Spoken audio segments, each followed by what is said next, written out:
Couple of minutes to go until the bell. All three of the major averages in the red. We want to bring in Scott Wren. He's the senior global equity strategist at Wells Fargo Investment Institute. And we're also joined by Larry Adam, chief investment officer at Raymond James. Thanks to you both for joining us today. Scott, let me start with you. The selling action that we're seeing today, we had the Nasdaq off just around 1.5%. What's behind today's drop? Well, Sean, I think really it's an overall feeling and uncertainty about where interest rates are going and inflation. And obviously, we've been in a long period here where rates have been very low, where inflation has been very low. Now there's a lot of conversation on the street about those moving higher. In our opinion, they're going to move modestly higher. We're in the camp where, early in a cycle, you see these things move higher. You see the curve steepen. That's a good thing. I think we're a long way away from the Fed getting worried about that, and we do not see, a sustainable continuing rise in inflation after this initial jump out of the hole. Larry, you would agree with that because you don't see a Fed rate increase for another 3 to 4 years. No, exactly. I don't think that'll happen until 2023. If you look at what's happening right now, there will be some transitory inflation moving higher. But the reality is, I think it's going to be temporary. I mean, the Fed's been trying to get inflation back into the system for the last couple of years. Actually, the last decade, they haven't been able to. So I just think it's going to be transitory. This economy is really not set up to really see this big spike in inflation. And probably the biggest thing we'd watch is wage pressures. And that's just not building right now at all. All right, we're going to go to Jared Blickery because he's keeping an eye as we count down to the closing bell. Jared? That's right. We are returning to our lows of the day in some of the markets, and let's just check out what's happening. The Dow was green the last time I checked in with the viewers here. Now it is in red territory, but still not a very low, still a low range, not a very high volume day here. S&P 500 down about 0.7%, and the Nasdaq off 1.6%, as is a Russell 2000. Nasdaq hitting session lows now. So let's take a peek inside the Nasdaq 100 and see what's happening. You can see those losses accelerating in some of the big names. So we got Apple here. That's down about 2%. Microsoft, Amazon, those are each down about 1 or more than 1%, and Facebook off 2. And then notably, Tesla, we covered the EV space before, off of those NEO earnings and some other events in there. Tesla off 4%. Chip makers having a rough go of it. You can see NVIDIA right here down about 3% or so. All in all, not the worst day. We've seen worse than this, but I want to point out something that's happening in the U.S. dollar index because we were heading higher earlier today. This was weighing on risk markets, but weren't able to punch through these levels. And now we have fairly sizable reversal day. So this could set up more weakness tomorrow. I mean, you take a look at what's happened over the trailing 3 months in the U.S. dollar, basically been moving sideways, hit the other upper end of the range. So maybe we head back down to the lower one. I do want to check in what's happening with some of the other markets here. Crude oil just settled at lower than $60 per barrel for the first time in a couple weeks. We got the OPEC Plus meeting in focus, probably going to be pumping an extra 1.5 million barrels per day, which is nothing to sneeze at. And then in the metals complex, we're seeing copper. Copper's up another 2%. See if we can get a better chart on that. Here's a 6-month view, very close to those highs, multi-year highs, by the way. So we'll be keeping an eye on that. And then before we go, we're going to take a look at our meme stocks because we were talking about Rocket before. Another couple volatility heights, and guess what? It is now up 70%. And looking at some of the other movers in this space, Cost Corporation, that's in the bottom right, that's down 14%. Virgin Galactic down 11%. We'll have to see what happens tomorrow, but going to be another interesting day in the meme space, I would bet. And finally, before we head into the final bell, here's a look at our sectors. Only materials finishing the day in the green. Guys?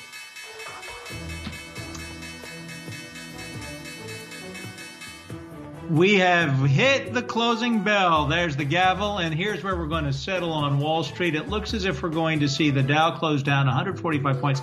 That's about 0.5%, but we're still up when you consider what we went through yesterday, up over 2%. S&P 500 also down almost 1% today, lost 31 points. Nasdaq lost 230 points, which was almost 2%. Want to go back to our guests and something that Jared was just saying, Dr. Copper, up 2%. And that gives me a chance to bring back one of the guests who's making the case that we're going to see GDP at around 4% this year, when in fact, Larry, others have said we'd see it almost at 6%. Why do you seem to be reserved on that call? Yeah, I mean, we have about 4.5%, but I do think that there's upside risk to those forecasts. I mean, when you look at what's happened even so far this year, when coming into this year, most economists thought that mobility indicators would start to roll over, at least through the early part of this year. But if you look at restaurant bookings, hotel bookings, and even air traffic, they've actually bottomed at the end of last year and continue to move higher. When you look at vaccinations, right, we thought you'd have 200 million people vaccinated by the middle of this year. I think that's going to prove to be conservative. And then when you see this fiscal stimulus package that will likely be passed in the next, 2 weeks, one of the things that we saw earlier this year is that when consumers have money in their pockets, they spend it. So I actually think that there's the recipe there for upside risk to our own forecast, getting closer to that 5 to 6% before it's all said and done. Scott, you mentioned in your notes that the reopening process that it stumbled a little bit as states have gone back to implementing meaningful lockdowns, but some easing, though, has occurred. Are you seeing any reason to buy some of those reopening trade names at this point? I think there's been some anticipation in those names, but certainly things are going to, at least in our opinion, things are going to continue to loosen up from there. And if you look at, the people who are unemployed, a huge number of the people who are still unemployed are in bars, restaurants, retail. That's going to be turning pretty quickly here. I think you're going to be seeing some confidence building. Larry mentioned, a couple of 100 million people vaccinated by the middle of the year.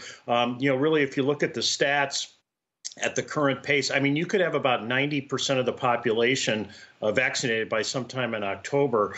So that's a pretty good number. People want to get out. I think you want to be very conscious of the names that are going to benefit from a continuation of the recovery. If you look at a sector as a whole now, consumer discretionary, we've been overweight that for a long, long time. The consumer discretionary sector is not cheap. Some of these smaller sub-industry groups in there, you could argue, are worth buying. The sector as a whole, though, is not nearly as inexpensive as some of its components. So we like these recovery plays. That's the way we've been leading. That's what we've been adding to, and I think we'll probably continue to do that. Scott, I want to pick up on what you just said about the recovery plays, because you and Larry manage millions and millions of dollars. You're looking at the big picture for your clients. But then people like us, just, regular investors, we might hear something like TSA throughput.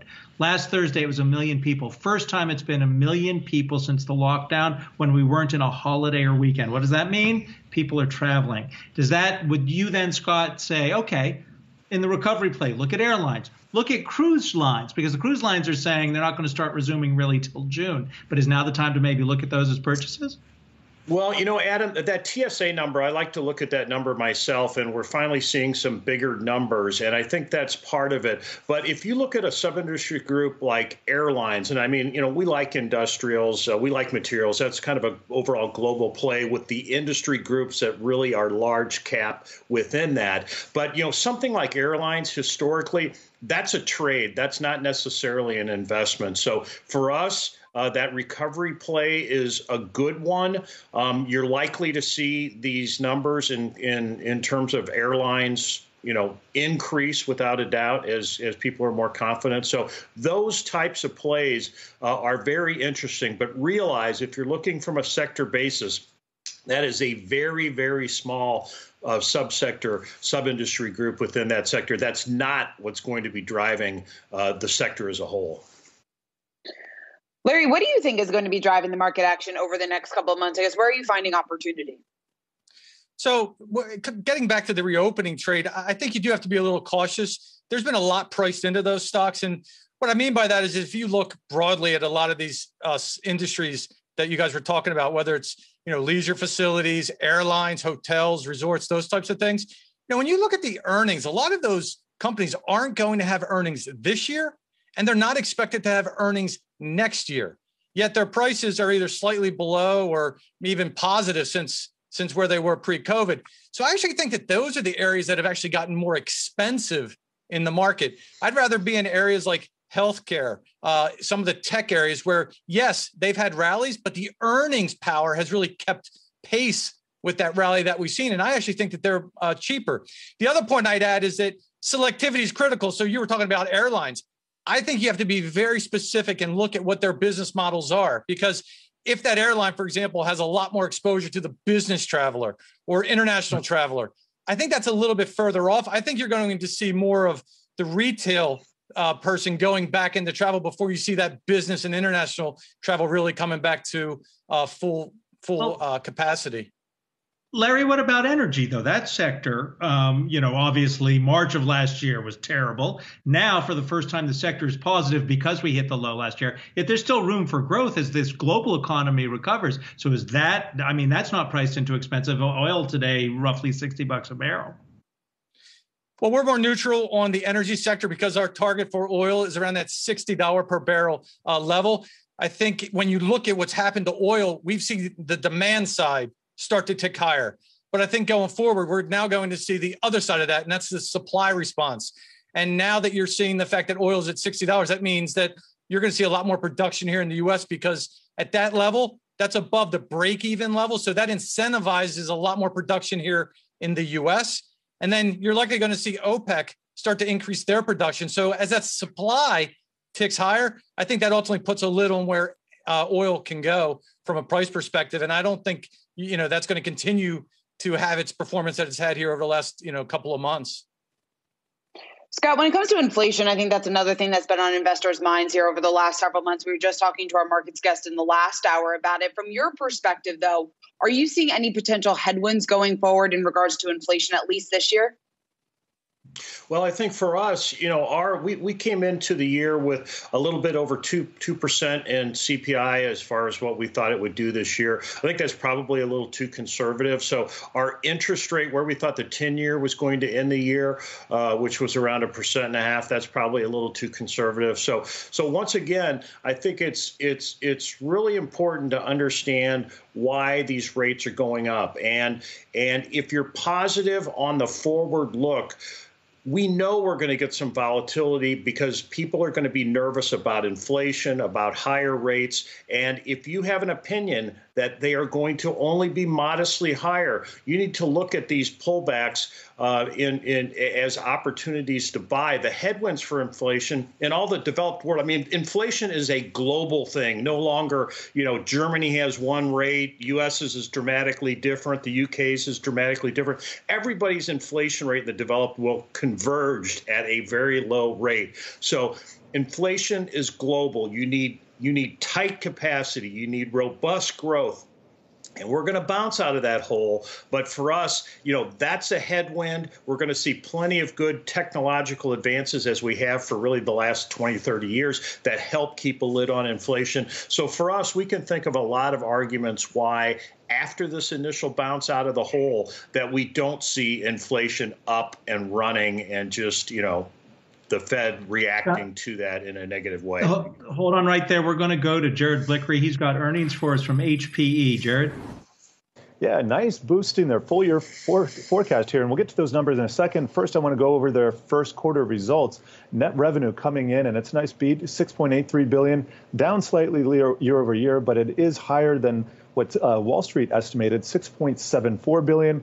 And in that, computing revenue, that was $2.99 billion. Estimate was for lower at $2.85 billion, so a beat there. Storage revenue, it looks like that's in line. Intelligent Edge coming in with a beat, up $806 million. Financial services revenue also beating $860 million. And then on the adjusted EPS side, their bottom line estimate was 41 cents, but they beat that, came in at 52 cents. Also operating margin quite a bit higher than expected, 11.3%. Estimate was for 9.3%. Finally, cash flow from operations about $1 billion, and that is up $1 billion from the prior year period. Now for their full year forecast, they're seeing adjusted EPS at $1.70 to $1.88. And the low end of that range is actually the Street's estimate, so nice beat there. Free cash flow, another crucial key metric there. That's coming in at $1.1 billion to $1.4 billion for the full year. That's what they're seeing. Previously, they only saw $900 million, and the estimate by the Street was at the low end of the company's range, $1.1 billion. So really all around pretty good report here, and we're seeing the stock now up about 2% in after-hours trading. Thanks, Jared. We want to get to another earnings report that we just got out. Nordstrom releasing its results. Emily McCormick has those numbers for us. Emily.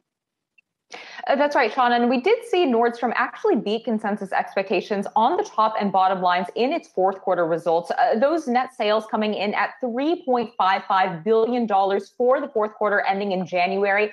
That was above estimates for $3.49 billion, although that did comprise a decline of 20% on a year-over-year basis. So still seeing this department store retailer under pressure due to the pandemic.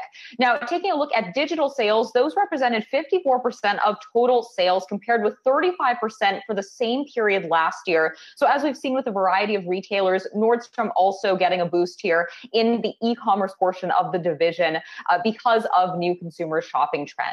Now, taking a look at the bottom line, we saw fourth quarter earnings per share come in at 21 cents. That was better than expected. Consensus analysts had been looking for 12 cents per share. And then taking a look at guidance for Nordstrom's fiscal year 2021, the company did note that while the timing of recovery of customer demand remains uncertain, the company did say that it expects revenue to grow by more than 25%, with digital representing approximately 50% of sales. So while we did see Nordstrom guide to returning to year-over-year revenue growth, perhaps it did underperform in terms of guidance compared to what some analysts had been expecting for this rebound. We did see shares fluctuate a bit between gains and losses. Right now, just trading above the flat line. Shauna and Adam. A name to keep an eye on tomorrow morning. All right, Emily McCormick, thanks to you. And of course, our thanks to Larry Adam, Raymond James, Chief Investment Officer, and Scott Wren, Wells Fargo Investment Institute Senior Global Equity Strategist.